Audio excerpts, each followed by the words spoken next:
Hey everybody, Stippling Vaughn, and it is a rainy Sunday. I am at my usual spot at my bar, and I'm working on this. I'm very proud to be part of ComicGate after last night.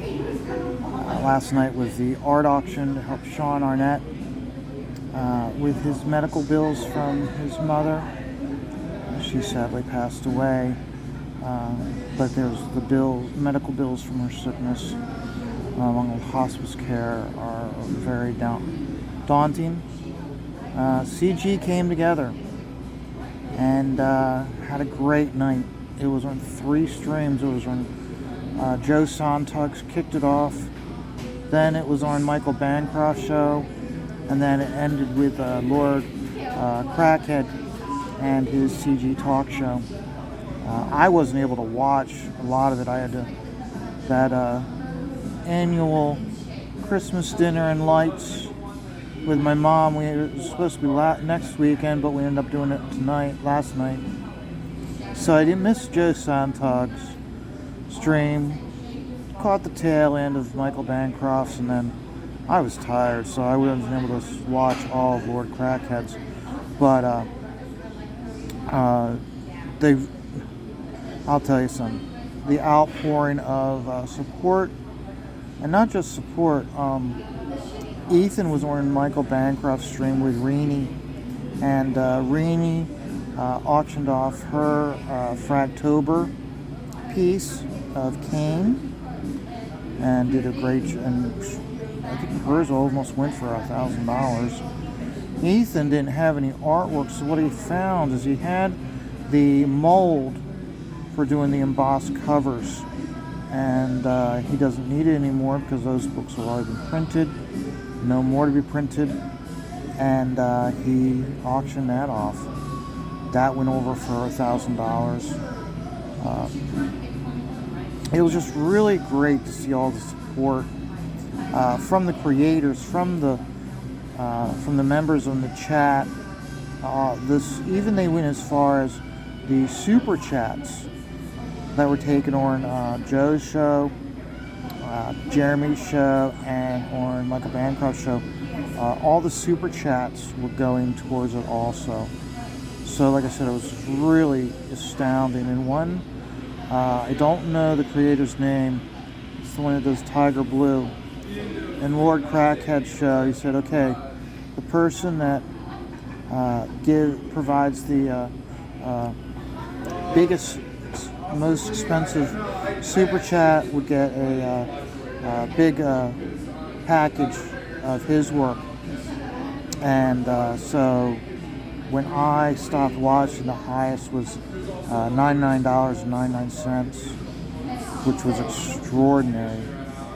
So like I said, it made me very proud to be part of the CG community. And a lot of shout outs were going out to all different people. One person was getting a lot of shout out was Danger Vanessa, who of course does the chat show that I am on. And she was that night before on Friday night on the Baller show. She was heavily promoting it. Got shout outs from EVS, got shout outs from Jeremy for her efforts, so it was really good. So, really fun night all around. A lot of original artwork was sold. Rainey had original artwork. Dan Fraga provided original artwork. Billy Tucci provided original artwork. I mean, the list goes on and on. But again, it was, like I said, all of this original artwork being donated was astounding. And I can only imagine what's going through Sean and his sister's hearts and minds right now. He will defend Sean with what we did for Sean. He will defend ComicGate to his dying day because of what we did for him. And the worst is that for me is all this great outpouring of support, and we'll never get any positive press from like, hey, it's always going to be ComicGate is a hate group. we're about a bunch of misogynistics, and it's never the case. We prove time and time again we're not that, but yet all this jealousy that continues to come out and hatred, it's really sad. But I'm very proud of being part of ComicGate after witnessing some of that, and I hope we see more of that. And eventually, remember, you can holler from the rooftops that you're not a hateful person, but nobody's going to believe you if all you're saying is that. You have to prove it, and actions like this proves how supportive this community is, and you win more people, you win more of the hearts and minds of people through your actions than what you're saying. So, but it was a great night. I enjoyed myself watching. Like I said, I wasn't able to participate. Had a good night though. We went out to dinner, and then we drove around from development to development, looking at all the lights that were set up. A lot of people now these days are doing those lights where they have a projector and they just project it out onto the face of the house. Not as many people do the lights on the house as opposed to the lights on the trees and the bushes. We saw a lot of that. There were a couple houses that went a little crazy with the inflatables, but not a whole lot. We didn't really see a whole lot. There was like one house that I know of that was full of inflatables. So,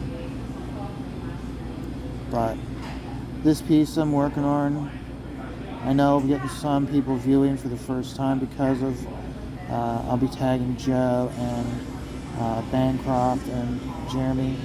So I'll probably get some people viewing that don't normally view. This piece that I'm working on is the fan contest piece for Shane and Yanzi's Inglorious Rex. I finally, as you can see, I put in 232 in the background, and I have him literally ripping apart one of the vial. Shane on his Baller show, he announced what the name of the alien creatures are. They're called the vial, the ones that are outside of the mega cities. And so I have Razor and I have 232 tearing into him, something fierce. And then of course I have, you won't see it right now, but I have another Rex that's been taken down for the count, and his rider's being eaten by one of the vial.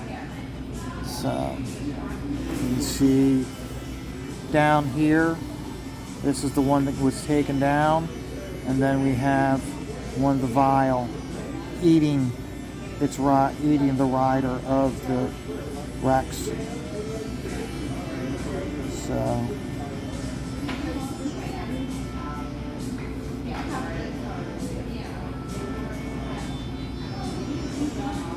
sorry, I'm just focusing on what I'm doing. Besides, you really don't care what I have to say. What you care about is this inking that I'm doing.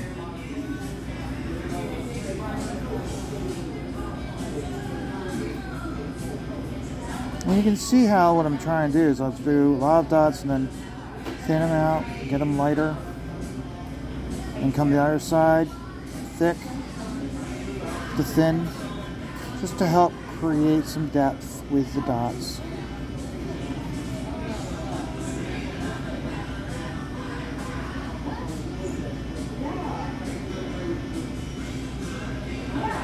Plus also when I ink lots of times now, I end up listening to the music as I go along. It's one of the reasons it's nice, because I don't control the music here. And this is a song that if I was on my own at home working on it, I would never on my own pick out this song to listen to So by being here where I don't control the music, here's stuff I don't normally listen to, which is nice. Better than listen to the radio too, because it bounces from genre to genre, which there isn't a radio station that jumps from genre to genre. It's one of those where it's like, okay, here's the country station, here's the hip hop station, here's the top 40 station, here's your classic rock station, here's your death metal station, and that's all you hear. And I don't like that. I like bouncing from genre to genre. So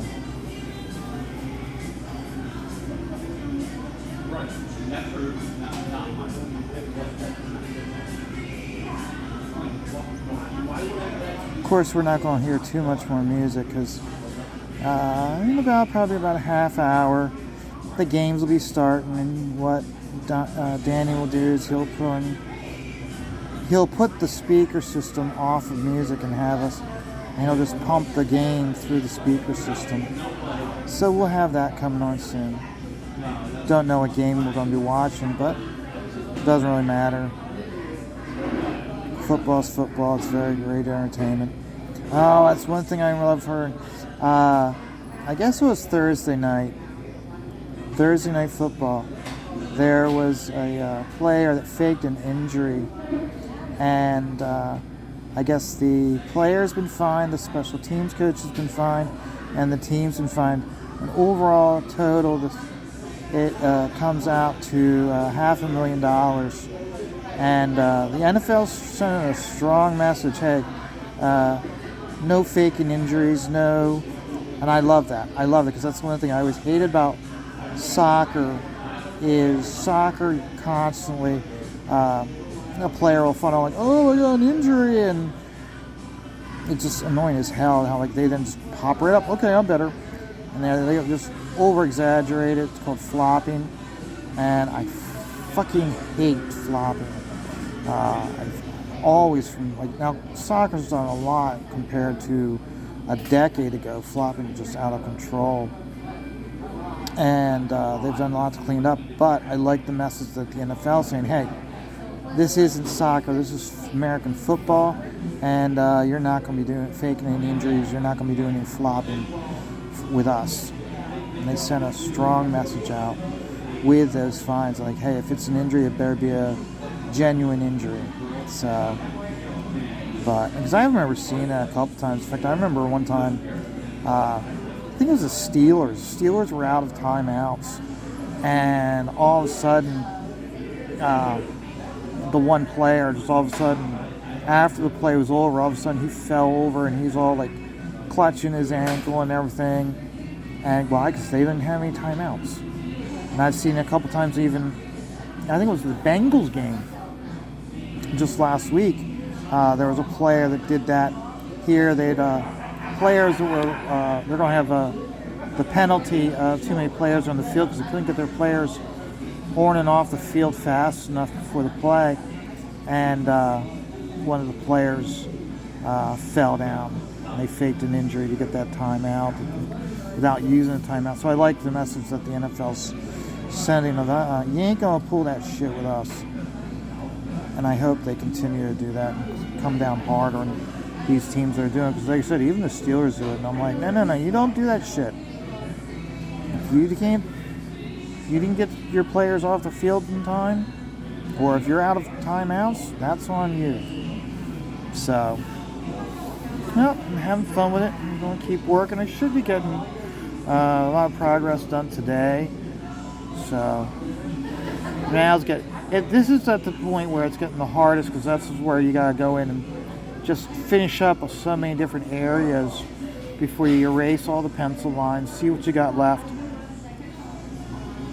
add what you need to add, and then a piece like this being so detailed and so much going on, you have to color it. So I will definitely be having to add color to this. So, hey everybody, you guys have a great day. Remember, life is stressful. Just take it all one dot at a time.